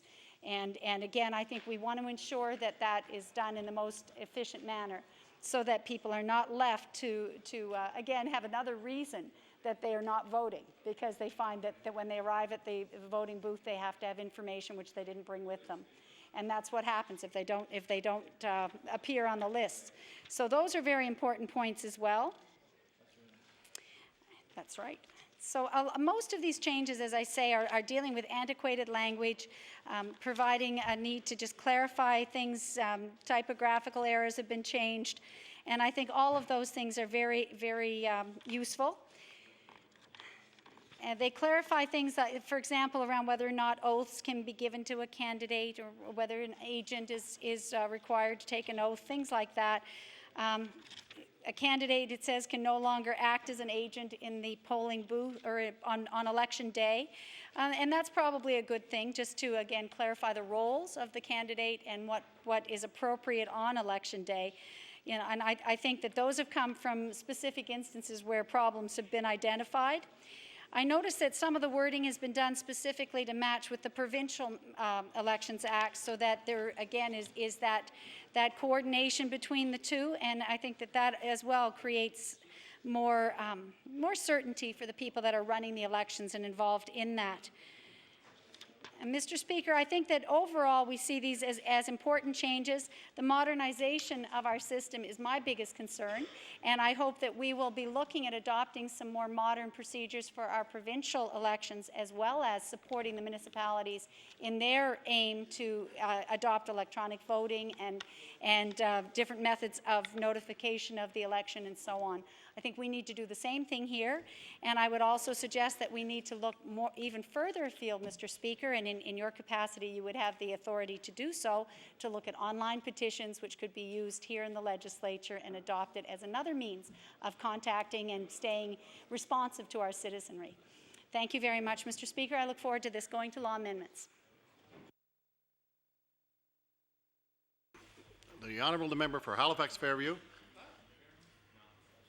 Thank you, Mr. Speaker. I wanted to say a few words about what I take to be the most significant change in this bill, and that is permitting, for the first time in Nova Scotia's history, electronic voting.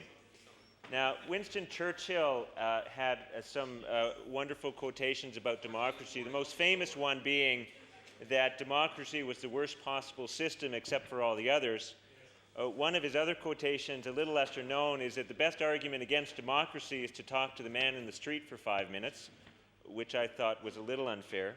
But the other one, Mr. Speaker, that I quite like, I wanted to read to the House, quote, "At the bottom of all the tributes paid to democracy is the little man walking into the little booth with a little pencil, making a little cross on a little bit of paper.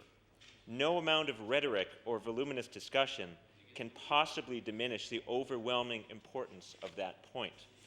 End of quote. Now, Mr. Speaker, I wonder what Winston Churchill would say about the bill before us now, where he might talk about the little person hitting the little enter button on the little Mac in their little room, in their little basement, Mr. Speaker, because with this bill being passed, that's how people are going to be permitted to vote. Now, it seems inevitable that we are going to get to electronic voting in one way or another in Nova Scotia. I just didn't expect it to come at us like this. We have right now a select committee on democratic participation which will be looking at things exactly like this, but that select committee hasn't even started its work, really, never mind coming to this kind of recommendation. We have an election commission which hasn't dealt with the issue. We have a chief electoral officer who hasn't dealt with the issue, and yet this really significant change in the way Nova Scotians vote just appears almost as an afterthought in a bill that's about a whole bunch of other things. And Mr. Speaker, it is one of the failings of the existing system of marking the little X on the little piece of paper is that it's very difficult for people with physical or mobility challenges to actually get to the voting booth. Now, we've started to try and deal with that with a system of mail-in ballots, Mr. Speaker, but that system is still in its infancy, and I think as we all experienced in the last provincial election, the system was too cumbersome and needs to be made easier for people to use, but nevertheless, we are attempting to deal with that issue of people who can't actually get to the voting booth. But I don't think we should forget, Mr. Speaker, that there are some other important values as well. Well, first of all, let me say that we don't have the slightest bit of evidence. There's not one shred of evidence that electronic voting is actually going to increase the percentage of people who vote. There are plenty of jurisdictions around the world that permit electronic voting, and their voting numbers are sliding downwards just like ours are. So if that's the reason to permit it, I would only say, let's see the evidence. Let's see the proof that this is actually supposed to accomplish what the government says it will, because I haven't seen the proof that this will have the slightest impact on participation. And even if it does permit some people to vote who otherwise wouldn't, Mr. Speaker, it's worth reminding the House that there are other values involved in voting, such as the secrecy of the ballot and the integrity of the ballot. And whatever anybody says about our system of marking the little X on a little piece of paper, Mr. Speaker, it works. It works well. It's worked for over 100 years, Mr. Speaker. We all know that we will have the results of our elections within a couple of hours of the close of voting on election night. There is remarkably little in the way of controversy or difficulty with the counting of our ballots. And you contrast that, Mr. Speaker, with some of the American jurisdictions which do their electronic voting, and they have a tremendous amount of controversy. Let's leave aside the presidential election in the United States in the year 2000, which went all the way to the Supreme Court and left the nation not knowing for weeks who their president was going to be. That all centered, in case people forget, on a system of electronic, or more precisely mechanical voting in the state of Florida, and the way certain cards were punched or not punched.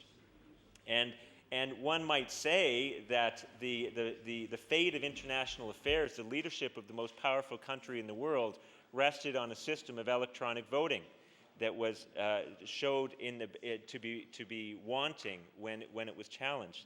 And I have to say, Mr. Speaker, I'm not in any way against technology. In fact, I rather pride myself on keeping up with the latest developments in electronic technology. And I have to say, because of that, I'm also aware of the severe flaws in the systems of electronic voting that's out there. This stuff is controversial about this, because now, instead of what happens now, Mr. Speaker, as you know, as I'm sure you've been at a vote count, I know that I have, I've been to several vote counts, I've been to some judicial recounts. And the member for Glace Bay remembers that well. The first time I ever met the member for Glace Bay was in the back of a courtroom in Sydney, because in his first election in 1999, it went to a judicial recount. And I went to the back of the courtroom and saw this friendly-looking guy at the back of the courtroom, and I said hello, and anyway, that was the first time that we ever met. And of course, the member for Glace Bay will remember how well that recount went. He went into that recount down 5 votes, and after my efforts on behalf of my party, we came out of the recount with him ahead by 5 votes. But of course, Mr. Speaker, that election was voided in the end, and he had to rerun it. But I have to say, won a convincing victory when the election was rerun. But at any rate, what happens now, Mr. Speaker, in Nova Scotia is you take the ballot box, and the returning officer, deputy returning officer, opens it and dumps it out on the table, and then picks up the ballots one at a time and shows everybody what it says on the ballot. And so if somebody hasn't made a proper mark, you can argue about it. But if there is a proper mark, as is the case 99% of the time, then everybody just sees it and counts it up, and there are no arguments whatsoever. So now what do you do when you have electronic voting? There's nothing to dump on the table anymore. The deputy returning officers now have to be experts in software, security, software, and to the software that ensures the integrity of the account. There's nothing for the scrutineers from the other parties to see except for the final tabulation, and perhaps a readout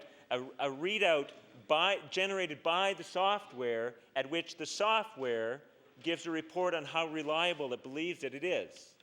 So we're into a very different world, Mr. Speaker, and despite what the government thinks, this stuff is controversial, and there is no one accepted system in the United States that has been proven to be secure and beyond question, as opposed to our system of the little X and the little ballot, which has worked very well for over 100 years. So, Mr. Speaker, I expected something a little different when electronic voting came to Nova Scotia than a provision buried in a bill that's about a whole bunch of other things to do with municipal elections, and it says, oh, by the way, any municipality can have an electronic vote if it wants to. That's it. That's all the bill says. It doesn't say what the rules are, what the criteria are for selecting or accepting software. It doesn't say what deputy returning officers are expected to know or what training they'll get. It just doesn't tell us anything. It doesn't reassure us that we will be assured of the secrecy and the integrity of the vote. It just doesn't tell us anything. It leaves it entirely up to our imagination. And Mr. Speaker, when it comes to such a fundamental change in the way that we vote, I would have expected more information from the government about exactly how this is going to work. Because if anybody says to any member of this House, well, now that you've passed this into law, how's this going to work? The answer is we have no idea. We don't have the slightest idea how this is going to work. And surely the people of Nova Scotia can expect better from the members of this House. Thank you, Mr. Speaker. The Honourable the Member for Preston. Thank you, Mr. Speaker. I too would like to say a few words on this bill. I think it's a pretty progressive bill. I think the government has done a reasonably good job on putting this bill together. There's a lot of changes that need to be made in the bill, and I think they've captured a lot of those changes. There's a couple of amendments I'd like to see in the bill, which I won't discuss today, but I'll bring forward at a later date. But I too have some concern. I think we should go towards electronic voting. I do have some concerns about that. Just the accountability with it. How do you do the things that my colleague had indicated? You know, on a recount, I had a recount of my first election in 2003 when I came back to the legislature. Turned out very well. I got 10 extra votes, and that was really good. But you actually tangibly had the ballots there, and you could count them, you could see them. If anything was spoiled, you've seen that as well. And the judgment was there of the judge and people before, and it worked out very well. Whether it would have been myself that won or the other candidate that won, the system was fair, was transparent, and easily accountable. And I think that's important. Computers are wonderful things. They're one of the best tools we have in our society today, and the systems used by them are fantastic as well. But there's some issues around that. There's issues, how do you make sure that the actual person that was supposed to vote actually votes? It's not someone else. How do you know that in past you hear stories about people going to graveyards and putting people's names on voters lists and all kinds of foolishness, right? That was years and years ago, of course. I assume that doesn't happen today. But electronically, it's so easy to go into a computer and get into someone else's email. Is a real easy thing to do. Even with passwords, it's not very difficult at all.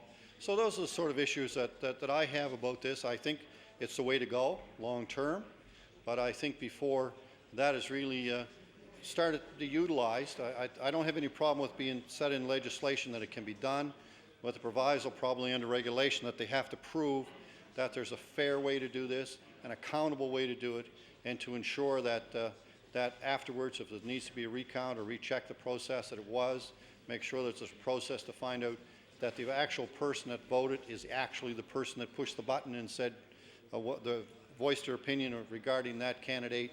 But that's really the only issue I have on this bill, except for a couple of amendments I would like to see, and as we go forward. But with that, I'll sit down and listen to what the minister has to say regarding this bill, and look forward to the discussion and law amendments. The Honourable the Member for Waverley Fall River Beaverbank.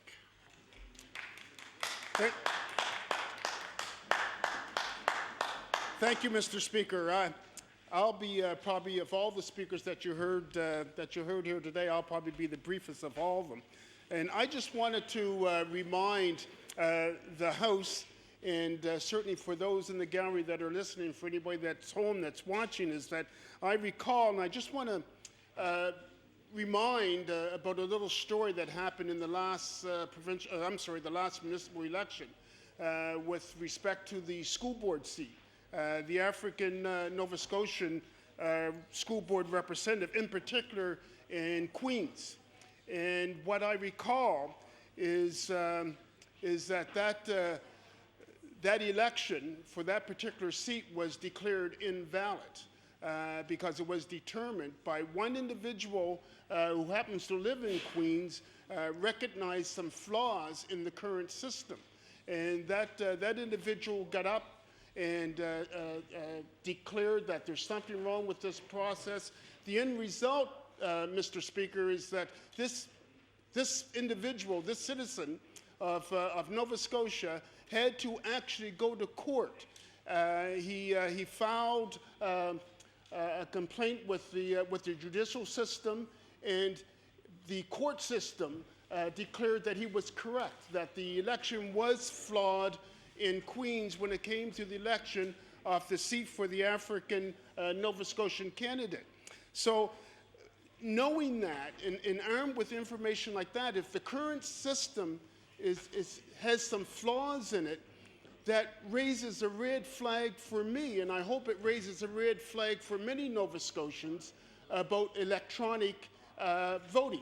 If I can go and declare myself as eligible and maybe to vote on the school board seat for the African Nova Scotia representative, and who is at that polling station can deem me as being eligible. And I'm just wondering what safeguards are going to be in place to prevent a similar activity from occurring electronically. Because, Mr. Speaker, I think I'm probably not as learned when it comes to electronic convenience as probably most members in this House, but I think there has to be some guarantees. I think there has to be some guarantees that this method is foolproof and is actually going to work for the good of all Nova Scotians, and that there's going to be some safety mechanisms in place to ensure that the voting electronically, not only is it going to be legitimate, but those individuals that are casting the vote are legitimately eligible to cast their vote. And again, I think I only referenced that election, the last municipal election when this did occur. And Mr. Speaker, the proof is in the pudding, because there's an older gentleman in Liverpool that has a huge bill as a result of going through the judicial system to prove that he was right. And when it came to voting in the province of Nova Scotia, when he recognized the flaw, then we as MLAs, we as legislators, we as citizens of this country, we should be thanking him. We should be thanking him for pointing that out to us, and we should be doing whatever we can to prevent and to eliminate from this occurring again. And so I have some concerns when it comes to electronic voting. And again, I reference myself in particular to that last vote in the municipality of Queens when it came to the school board representation. Thank you. If I recognize the Honourable Minister of Service Nova Scotia, it will close the debate. Thank you very much, Speaker, and I want to thank the members opposite for their thoughtful interventions. And in relation to the member from Fall River, Waverley Beaverbank, he drew some to the attention of the House a little problem that arose in the South Shore during the school board election. And that was something that was considered by the group making these recommendations, and hopefully that experience